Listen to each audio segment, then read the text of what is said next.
जय जय राधा रमण गिरधारी। जय जय राधा रमण गिरधारी। आज श्री नारद जी का जयंती, उनका जन्म उत्सव है। भगवान के बहुत प्रेमी भक्त हैं श्री नारद जी। नारद जी के 3 जन्मों की कथा आता है। एक बार की बात है, वेद व्यास जी बद्री आश्रम के ऊपर उनका आश्रम था। बड़ी अशांत मन से बैठे हुए थे। उसी समय देवर्षि नारद जी आते हैं और वेद व्यास जी से पूछते हैं, हे वेद व्यास जी, आप बहुत अशांत दिख रहे हैं, ऐसा क्यों? वेद व्यास जी कहते हैं, हे नारद जी, मैंने 17 पुराणों की रचना कर दिया, एक वेद को 4 वेद कर दिया, महाभारत लिखा, बहुत सी संहिताएं लिखा, फिर भी मन में शांति नहीं। तब नारद जी कहते हैं, हे वेद व्यास जी, सुनिए, आपने ऐसा कोई ग्रंथ नहीं लिखा जिसमें भगवान के गुणों का गान हो, जो भक्तों का उसमें उल्लेख हो, जिसमें भक्तों को संत महात्मा उसको श्रवण करके आनंद की तृप्ति प्राप्त हो। जब उनका संदेह नहीं मिटा नारद जी के द्वारा समझाने पर, तो नारद जी कहते हैं, हे नारद जी सुनिए, मैं अपने पूर्वजनों की कथा सुनाता। मैं बहुत सर्वप्रथम पहले चित्ररथ नाम के गंधर्व था। मेरे अंदर सौंदर्य की सीमा नहीं थी। मैं इतना सुंदर था। मैं बहुत सुंदर गाता भी था, नृत्य करता था, बीड़ा बजाता था। एक बार की बात कि मैं अपने गुरुदेव के आश्रम पर रहते थे। इंद्र के द्वारा सभी संत महात्माओं का सभा लगा था। उसमें हमारे पूज्य गुरुदेव को भी निमंत्रण दिया गया। उसी समय मैं भी बैठा था। मैं भी गुरुदेव के चरणों में प्रणाम करके कहा, हे गुरुदेव, हम भी चलेंगे देवराज इंद्र स्वर्गलोक में।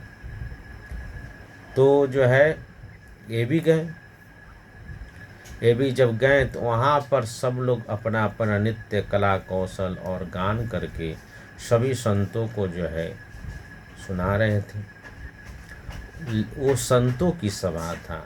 संतों में क्या होता है? केवल भगवत चर्चा, हरि नाम संकीर्तनम यश्च कलौ नास्ति कलौ नास्ति।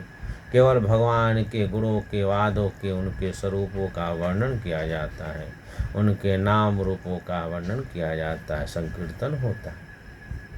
तो इसमें चित्ररथ गंधर्व को भी यही गान करना था, भगवान के गुणों का वर्णन करना था। लेकिन अपने सौंदर्य के और अपने गायन के और बीड़ा बजाने के जो उनको अहंकार था अंदर, वो अपने विचारों को भूल गए। और संगीत जैसे लोक संसारिक गीत होता है, जैसे फिल्मी गाना इत्यादि, उस हाव भाव में गाते हुए उस सभा में प्रवेश किए, जिसे सारे संत इत्यादि सब नाराज हो गए और इनको श्राप दे दिया कि तुम्हारी जैसा स्वभाव है, जानते नहीं हो कि संतों के सभा में कैसा व्यवहार करना चाहिए। लोक मर्यादा को भूलकर अपने सौंदर्य के घमंड में, अहंकार में चूर हो गए। इसलिए जाओ, तुम्हारी जो व्यवहार हो एक दासी की पुत्र की तरह, शूद्र की तरह है, इसलिए तुम दासी पुत्र शूद्र हो जाओ। नारद जी का दूसरा जन्म एक दासी के घर में पैदा हुआ। वो दासी एक राजमहल के में दासी का कार्य करती थी। वहाँ इनके गांव में, एक राज्य में, बहुत से संतों की, देखिए संत ने ही इनका जो है श्राप दिया, और संत ही उद्धार करने के लिए जहाँ ये रहते थे, जिस दासी के पुत्र थे, उस राज्य में बहुत बड़ी संतों की सभा, मेला लगा। चातुर्मास होता था। पहले 4 महीने वर्षा ऋतु होती थी, तो संत एक जगह स्थान बैठकर भगवान का सत्संग करते, कथा सुनाते और भगवत कीर्तन करते। तो राजा के सभा में नगर के बाहर चातुर्मास करने लगे संत समाज। इनकी माता दासी थी। दासी सेवा करती थी, जो भोजन जो है प्रसादी संत पाते, जूठन होता है, ये रसोई के कार्य करती थी। ये भी जो है खेल, बच्चे थे, 5 वर्ष की अवस्था थे, खेल कूद कर रहे थे, लेकिन बच्चे की अवस्था में भूख भी लगी। तो जो संतों की प्रसादी जो चलता था भंडारा पत्तल में, जब एक जगह ले जाकर पत्तल रख दिया जाता था, अब बच्चे खेल खेल भूख लगा था, जो पत्तल में बचा रहता ना उसको बिन बिन के खाते, क्योंकि दासी पुत्र थे, कोई पूछने वाला था नहीं कि बाबू तुम खा लो। जब सब कुछ बच जाता तब वो मिलता तो मिलता था। तो ये पत्तल के जूठन जो है संतों की जो प्रसाद थी, थोड़ा थोड़ा बच जाता, उसी को इकट्ठा करते प्रसाद पाते। एक होता है प्रसाद जो भगवान को भोग लगाया जाता है, वो प्रसाद जो संत महात्मा भोजन करके जो छोड़ देते हैं वो महाप्रसाद है। उससे हृदय जल्दी शुद्ध हो जाता है, परिवर्तन हो जाता है। इन्होंने संतों की जो जूठन खाई, इनका हृदय परिवर्तन होने लगा। जो बाहर खेल खेलते थे बच्चों के साथ, भजन में मन नहीं लगता था, तो बैठकर वो सत्संग सुनने लगे, कथा सुनने लगे, इनका हृदय शुद्ध होने लगा। भगवान के गुणानुवाद को सुनते, उनके कीर्तन करते, ऐसी तरह रहते हैं। जब संत भोजन करते हैं तो उसी में कोई संत महात्मा देखा कि बच्चा बहुत सत्संगी है, बैठकर भगवान का कथा सुनता है, तो उन्होंने कहा, हे बेटा पुत्र, तुम्हारी माता जो भी सेवा कर रही है, रसोई पकवा रही है, तुम भी कुछ सेवा करो। ये जितने साधु संत भोजन कर रहे हैं, इनके झूठी पत्तल को उठाकर एक जगह रखो। तो दासी पुत्र उन्होंने ऐसा करने लगे, जो बच जाता उसमें वो जूठन भी खाने लगते।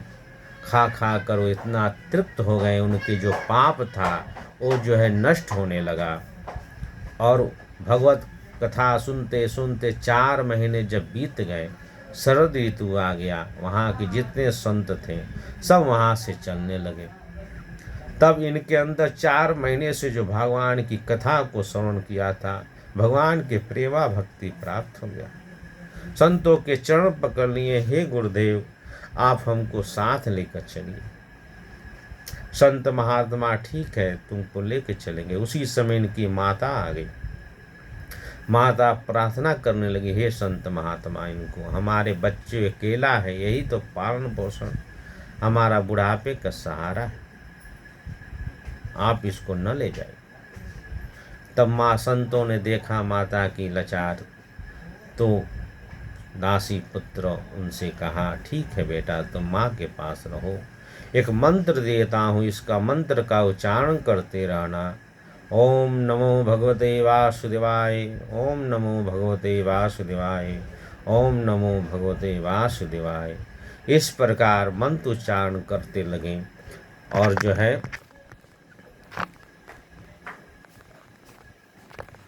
मंत्र उच्चारण करने लगे। महाराज दासी पुत्र थे, जब जब ध्यान में बैठकर भगवान का जप करने लगते, उसी समय माता जो है आकर तपस्या में भंग कर देती, उनके साधना भंग कर देती।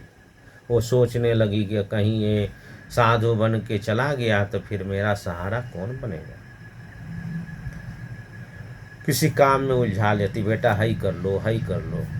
लेकिन दासी पुत्र जो थे, बच्चे थे, भगवान का ये ध्यान करने लगते हैं। सर्वमंगलम भगवान विष्णु शंख चक्र पद्गदाधारी, हे नाथ नारायण हे वासुदेवा।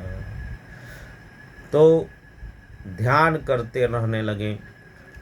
एक दिन भगवान से प्रार्थना करने लगे, हे प्रभु, हे दीन वत्सल, हे करुणानिधान, मैं आपके अब शरण में रहना चाहता हूँ।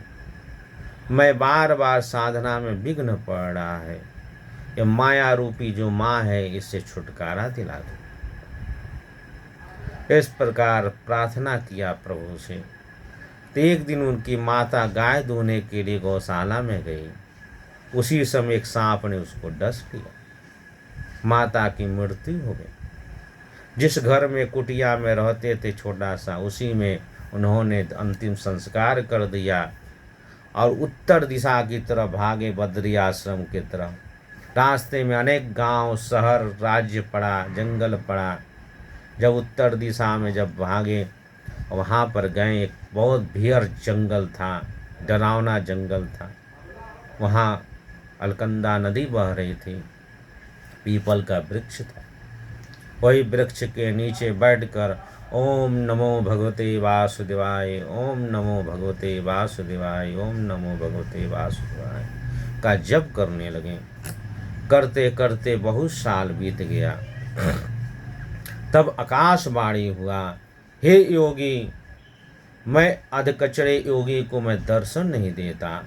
जिसके अंदर राग है, द्वेष है, किसी से प्रेम है, किसी से ईर्ष्या है, द्वेष है, मैं से ऐसे योगी, अधकचरे योगी को मैं दर्शन नहीं हो पाता। इस प्रकार आकाशवाणी से देवर्षि नारद को सुनाई दिया।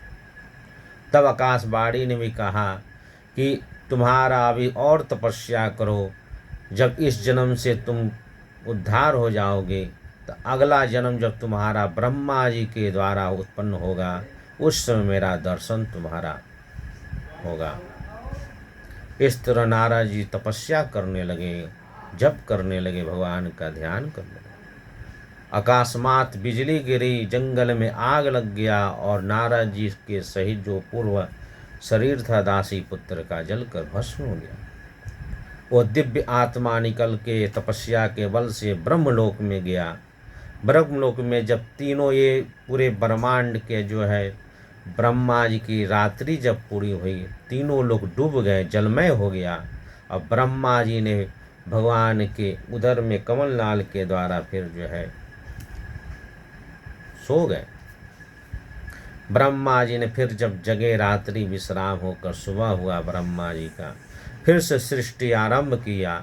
तो भगवान के ब्रह्मा जी के मन से नारद जी उत्पन्न हुए, जो चित्ररथ गंधर्व थे। उसके बाद श्राप के कारण दासी पुत्र बने। दासी पुत्र बन के भगवान का तपस्या करने के बाद ब्रह्मा जी के मन से नारद पैदा हुए। तब उनके मन में छटपटा हुआ, हे पिताजी, आपको जिसने पैदा किया वो कौन है? तब ब्रह्मा जी ने बताया कि हमारे ऊपर भी सर्वहरि सर्वदेव हैं। सर्वमंगलम भगवान विष्णु शंख चक्र पद्गदाधारी, हे नाथ नारायण हे वासुदेवा। हमारे ऊपर भगवान श्री हरि हैं। तब नारद जी भगवान को जो है खोजते खोजते वैकुंठ लोक में गए। उसके ऊपर जो ब्रह्मा जी के सत्यलोक के ऊपर वैकुंठ लोक, भगवान के पास गए, उनके चरणों में प्रणाम किया। उस समय माता बीड़ा बजा रही थी, लक्ष्मी जी।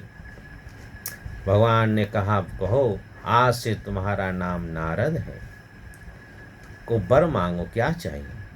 नारद जी कहते, हे प्रभु, बार बार वर मांगहूँ, हर्ष देहूँ श्री रंग, पद सरोजन पाहिनी, देव भक्ति सदा सतसंग। हे प्रभु, हे श्री हरि, मुझे बीड़ा प्रदान करिए और सदा मेरे मुख में आपका श्रीमन नारायण नारायण नारायण जपता रहूं, यही वरदान चाहिए। तो लक्ष्मी जी से वो बीड़ा उनको दिया और तब से नारद जी श्रीमन नारायण नारायण नारायण लक्ष्मी नारायण बद्री नारायण गाते हुए पृथ्वी पर गुजरते रहते, पूरे 14 भुवनों में गुजरते रहते हैं, फिरते रहते हैं। मुख में सदा सदा रहे मेरे मुख में तेरा ही नाम, ओ राधा के श्याम, ओ मीरा के श्याम, रहे मेरे मुख में सदा तेरा ही नाम, ओ राधा के श्याम, ओ मीरा के श्याम। इस प्रकार नारद जी का तीसरा जन्म हुआ। आज वही नारद जी का जन्म उत्सव है, जो भगवान के बहुत प्रेमी भक्त हैं, सदा भगवान का नाम जप करते रहते हैं। भगवान के भक्ति में वो प्रेम है, वो शक्ति है, जो एक दासी पुत्र से जो भगवान के चरणों में प्रेम पहुंचा दे, जो भगवान का हमेशा सानिध्य प्राप्त करे। ऐसे नारद जी का चरित्र, जो भगवान के मन है नारद जी, उनको जब जब कुछ लीला करना होता इसी नारद जी के द्वारा भगवान एक दूसरे के संदेश पहुंचाते और लीला करवाते रहते। ऐसे नारद जी का जन्म उत्सव है। जय जय नारद जी, जय धन्य हो नारद। जय जय राधा रमण हरि, जय जय राधा रमण, रहे मेरे मुख में सदा तेरा ही नाम। ओ राधा के श्याम, ओ मीरा के श्याम। जय जय श्री राधे, जय जय श्री राधे।